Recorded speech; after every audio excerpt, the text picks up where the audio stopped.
atas pentas dan di bawah pentas, kawan-kawan, tuan-tuan dan puan-puan, para hadirin daripada Kepala Batas, Sungai Dua, Pulau Pinang, apa khabar semua? Saya sebenarnya tadi semasa datang ke sini saya tertanya-tanya kepada isteri saya, adakah saya pernah datang berucap di sini? Kami pun belum tentu sama ada pernah datang atau tak. Tapi apa-apa pun, saya amat berasa gembira dan berasa bangga kerana dijemput untuk berkongsi dengan tuan-tuan dan puan-puan di sini sedikit sebanyak tentang isu-isu politik semasa. Tuan-tuan dan puan-puan, 4 tahun dahulu warga emas di Pulau Pinang tidak mendapat penghargaan. Ibu Tunggal dan OKU tidak mendapat pembelaan. Anak emas dan pelajar emas belum lagi mendapat sumbangan dan ganjaran daripada kerajaan negeri. 4 tahun dahulu tak ada perkhidmatan internet wifi percuma.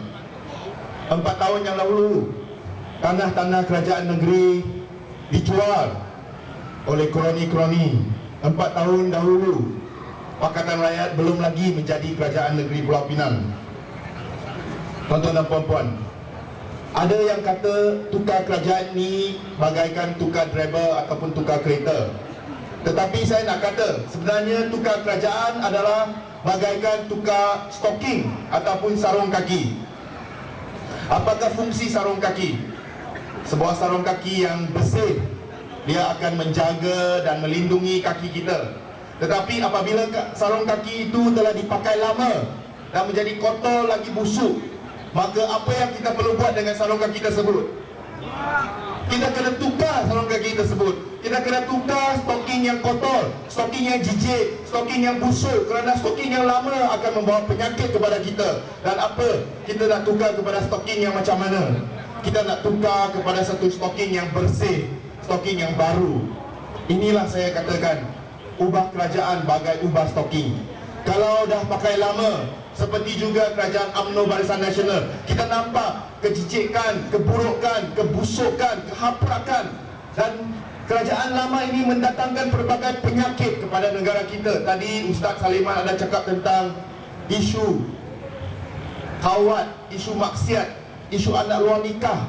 Tahukah tuan-tuan dan puan-puan, angka isu maksiat dan anak luar nikah di negara kita telah meningkat berkali-kali, berpuluh-puluh kali ganda di bawah kerajaan UMNO Barisan Nasional. Sebenarnya kerajaan UMNO Barisan Nasional ini semakin tenat. Dia seperti stocking yang kotor dan busuk dan dah koyak. Dia sedang tunggu masa sebenarnya untuk ditukar oleh rakyat Malaysia.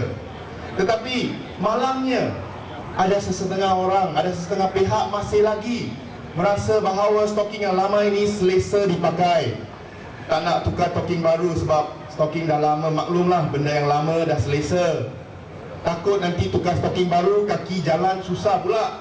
Tetapi kita kena bagi maklumat, kita kena bagi kesedaran, kita kena bagi amaran bahawa jika stocking lama ini kita terus pakai, penyakit akan datang. Kaki akan menjadi busuk, kaki akan dijangkiti bakteria.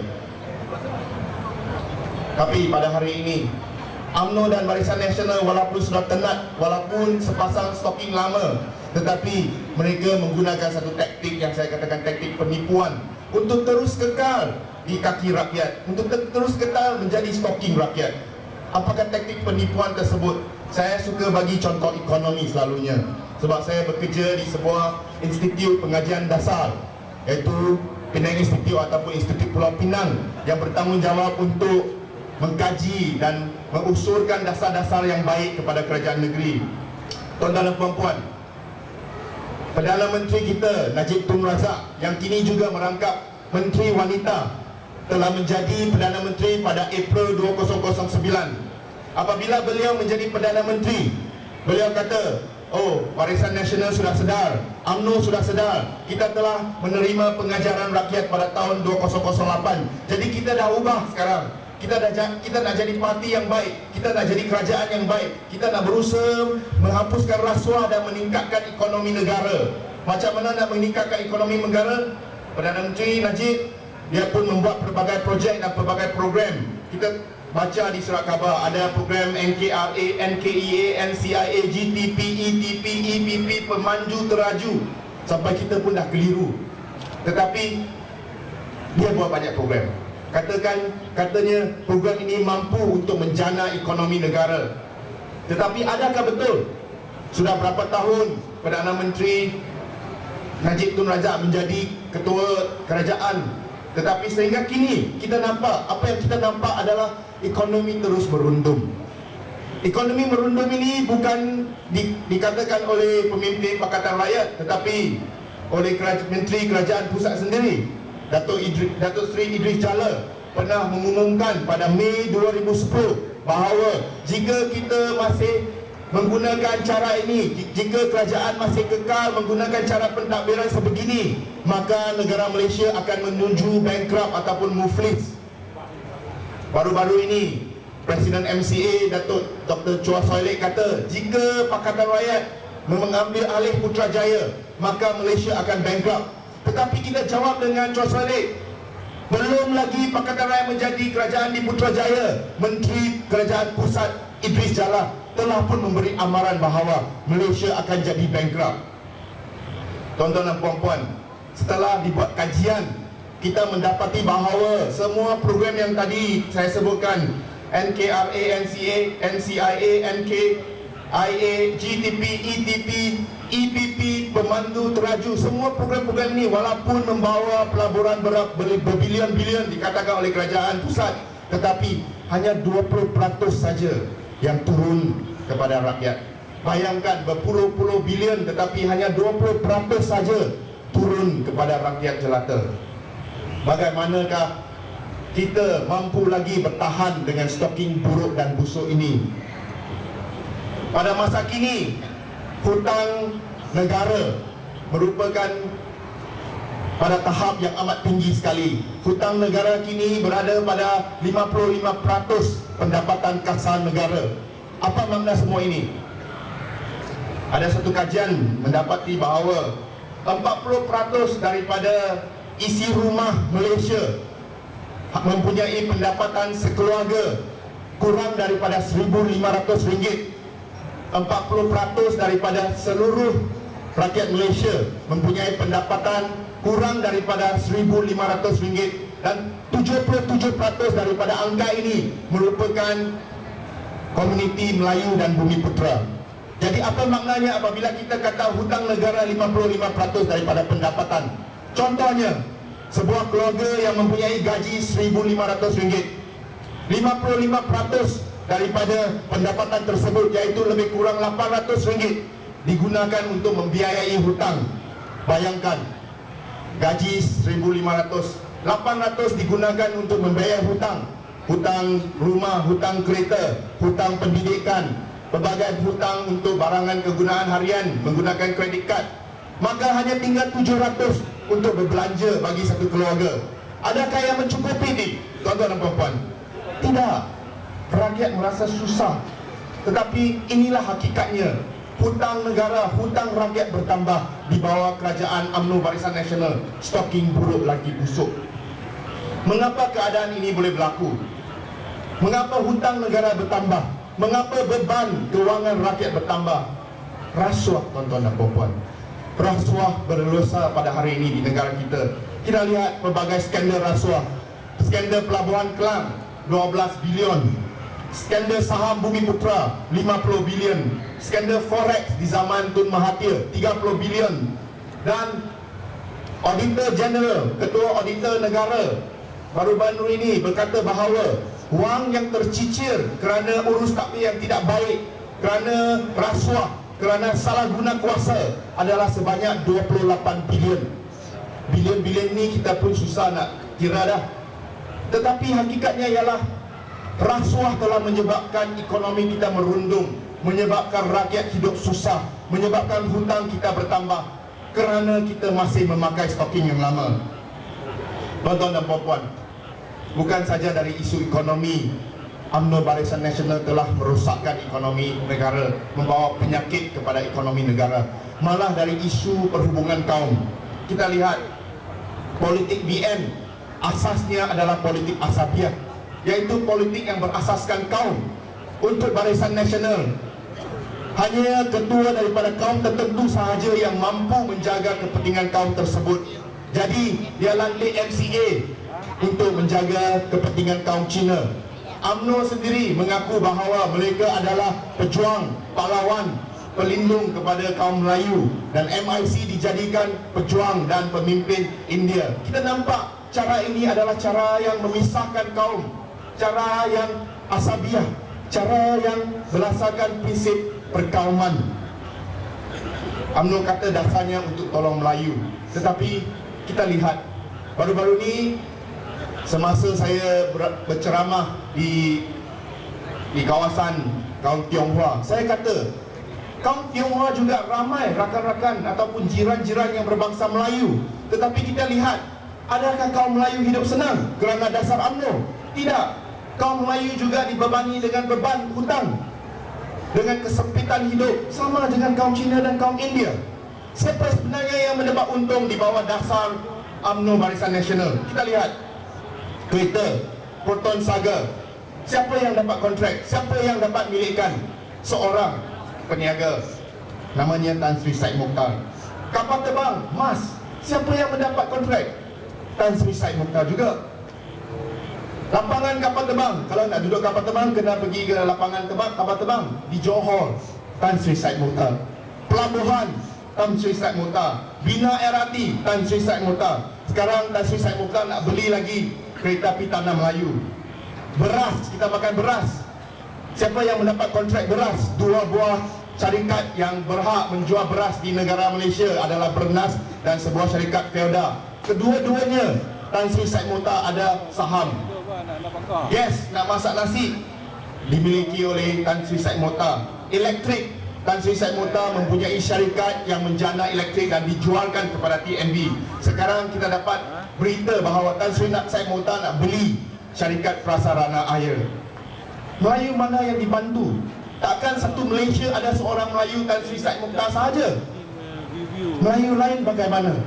Kita nampak sebenarnya amat jelas sekali dasar UMNO Barisan Nasional stoking lama lagi busuk ini bukan dasar yang adil, bukan dasar yang membantu semua rakyat, lagi jauh membantu Melayu. Dasarnya adalah membantu kroni-kroni, mereka yang rapat dengan UMNO Barisan Nasional sahaja. Semalam di sebuah majlis makan malam di Taman Sri Kijang, majlis makan malam ini adalah sempena dengan bulan perayaan bulan 7 ya. Orang Cina kata bulan Hungry Ghost, bulan hantu. Jadi kita ada satu majlis community, majlis makan malam, 200 meja, ada lebih kurang 2,000 orang yang hadir untuk majlis tersebut. Ketua Menteri Lim Guan Eng di majlis tersebut, dia berkata, di Pulau Pinang kita telah berjaya membuktikan bahawa orang Melayu mampu bersaing, orang Melayu pandai berniaga, orang Melayu tidak perlukan kabel politik. Dan semua para hadirin di majlis tersebut rata-ratanya merupakan kaum Tionghoa. Mereka tepuk tangan. Tuan-tuan dan puan-puan, kaum lain tidak jealous, tidak cemburu. Kaum Cina tidak cemburu apabila kita nampak orang Melayu maju. Dan saya rasa, saya percaya ramai kaum Melayu juga tidak cemburu apabila kita lihat orang India ataupun orang Cina maju. Sebab di negara ini, negara Malaysia, kita bagaikan sebuah kapal. Timbul tenggelam kita adalah bersama. Kalau kita maju bersama. Kalau kita tenggelam bersama. Dan hakikatnya pada hari ini, kerana stoking yang busuk, koyak, rosak, buruk, negara kita sedang menuju tenggelam. Apa yang rakyat nakkan sekarang pada hari ini? Kita lihat MCA pada sekarang, isu apa yang paling hot ataupun paling panas? Isu hudud, isu agama. Ini adalah macam satu cakera padat ataupun tape kaset yang dimainkan berulang-ulang. Bila dia nampak, oh, kerajaan negeri Pakatan Rakyat lebih mampu mentadbir negeri, dia nampak Pulau Pinang dan Selangor dan Kedah, Kelantan, belanjawannya mendapat untung setiap tahun, pelaburannya datang melimpah-limpah, maka dia tahu kalau dia nak bertanding dari segi ekonomi, dari segi kepakaran, dari segi kepandaian, stoking buruh UMNO Barisan Nasional ini memang tidak mampu nak tanding, nak saing dengan Pakatan Rakyat. Maka dia gunakan helah ataupun taktik lama, taktik yang dibawa, yang diturun-temurunkan oleh pak dia lah, bapa dia penjajah British, iaitu taktik pecah dan perintah. Dia gunakan isu perkauman, isu agama. Jadi MCA kita nampak baru-baru ini begitu giat, begitu bersemangat di kawasan-kawasan Cina, menakut-nakutkan orang Cina bahawa kalau undi DAP ni, DAP sekarang menjadi alat, diperalatkan oleh PAS, diperalatkan oleh Melayu dalam PKR. Kalau undi DAP nanti kena potong tangan, potong jari, potong kaki, potong taklah. Dan tetapi di sebaliknya kita juga baca bahawa UMNO kata PAS ni kuda tunggangan DAP. Dia kata PAS dah melepaskan perjuangannya. Tetapi adakah ini benar? Siapa yang benar? Adakah MCA benar ataupun UMNO yang benar? Kita nampak begitu jelas ini merupakan taktik keji, taktik politik yang buruk dan lagi haprak kerana mereka tidak mampu bersaing. Kita nampak, adakah UMNO ini betul-betul pejuang Melayu Islam?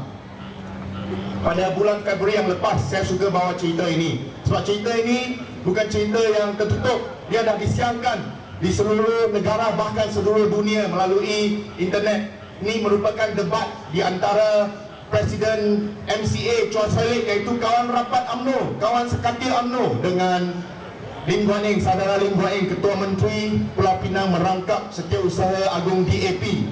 Dalam debat tersebut, Chua Soe Lek dia kata, dia melontarkan satu cabaran. Ni debat ini berlaku Februari yang lepas, ya, beberapa bulan yang lepas. Chua Soe Lek melemparkan satu cabaran kepada Lim Guan Eng. Dia kata, Lim Guan Eng, sekarang DAP berkawan dengan PAS, tetapi tahukah Lim Guan Eng, satu undi untuk PAS adalah satu undi untuk Islam, dan undi untuk Islam akan membawa kesan negatif kepada ekonomi negara. Dia melontarkan cabaran ini kepada Lim Guan Eng. Tuan-tuan dan puan-puan, tahukah apa jawab Lim Guan Eng? Lim Guan Eng, tenang, lihat mata Chua Soe Lek, dia kata, lakum din nukum wali yadin.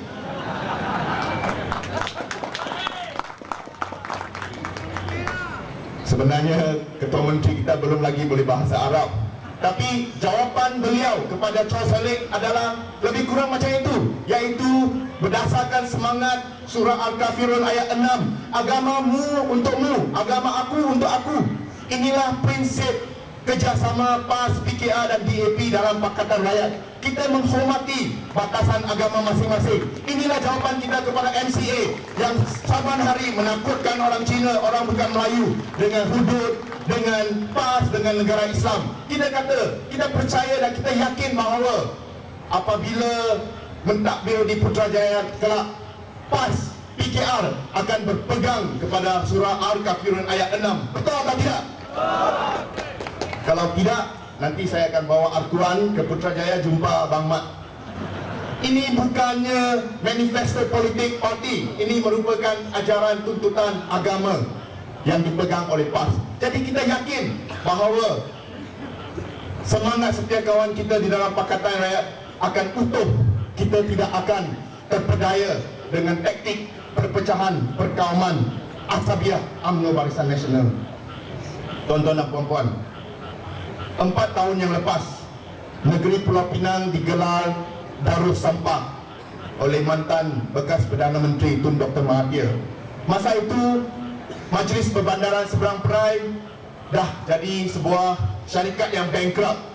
Dia hutang 200 juta ringgit. Bayangkan, hutang kalau 200 juta ringgit memang dah bankrupt lah. Rasuah pada ketika itu berleluasa. 4 tahun yang lepas, kerajaan, sama ada kerajaan negeri ataupun kerajaan pusat, belum lagi memberikan wang kepada rakyat. Sekolah agama rakyat tidak dibantu. Para hufaz di Pulau Pinang tidak diiktiraf. 4 tahun yang lepas, guru-guru kafar tidak dihargai. 4 tahun yang lepas, rakyat pelbagai kaum hidup dalam kesempitan politik asabiah. Adakah kita hendak kembali kepada 4 tahun yang lepas? Ataupun kita nak yang lebih baik? Kita nak peluang perbelanjaan keluarga kita meningkat. Kita nak warga emas, ibu tunggal, anak kecil, pelajar-pelajar kita terus mendapat sumbangan, bantuan daripada kerajaan. Kita nak harga kereta turun. Kita nak pendidikan tinggi yang percuma. Kita nak pendidikan tinggi yang lebih baik, yang mampu meningkatkan bukan saja kepandaian, pengetahuan dan ilmu, malah nilai dan akhlak anak-anak muda kita. Adakah kita ingin kembali kepada 4 tahun yang lepas, ataupun kita nak kerajaan yang lebih baik dan lebih adil kepada semua kaum? Orang Cina suka bertanya kepada Steven. Dia kata, Steven, betul lah, kita sekarang nak undi Pakatan Rakyat, memang kita sokong, PAS pun kita sokong. Tetapi apakah jaminannya apabila PAS berjaya menjadi kerajaan di peringkat pusat, apakah jaminan dia akan berlaku adil kepada kita? Nanti mungkin dia sekarang dia tipu, dia kata, tak apa, PAS sudah baik.